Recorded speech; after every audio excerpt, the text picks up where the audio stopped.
When I picture this sort of thing, I don't see the 12 disciples sat in the boat with him. I almost see people in the water holding the boat, and that he's just literally using it as a platform. Yes. You've got people on the shore, you've got people paddling, you've got people waist deep, neck deep, whatever it might be, and he's there just sort of holding out. Throughout Scripture, the sea is often imagery used for the nations, for the Gentiles. Yeah. The raging seas, chaos. it's the Gentile nations. Quite interesting because he's actually drawn out onto the sea to talk. So his message from a symbology perspective is not just going out to the Jewish people that are following him, but it's being delivered whilst on a Gentile platform. Right.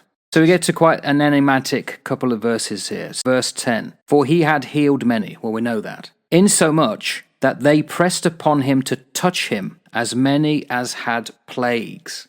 You could read that last bit in various ways. It was so many, it was almost like a plague of them, or many of them needed healing. They had plagues. And of course, what we would now call a skin blemish, back then they didn't know what that was. They would have referred to it as a plague. Perhaps many had come from long distances because they were desperate just to be healed. And in a world in which deformity could really affect your livelihood or whatever, people would shun you. You can see why, they've heard of a guy out there in Capernaum and they're going to spend 3 or 4 days to get there because they're desperate. They are incredibly desperate to press towards him. So other versions would say that these are people afflicted with diseases pressed toward him in order to touch him. It's almost setting itself up as a contrary point into what we've just read in verse 9. So he gets into the boat that the crowd wouldn't press toward him. And then straight away in verse 10, they do press toward him. So what he's set in place for them not to do, they go out and do. A point of tension in the text.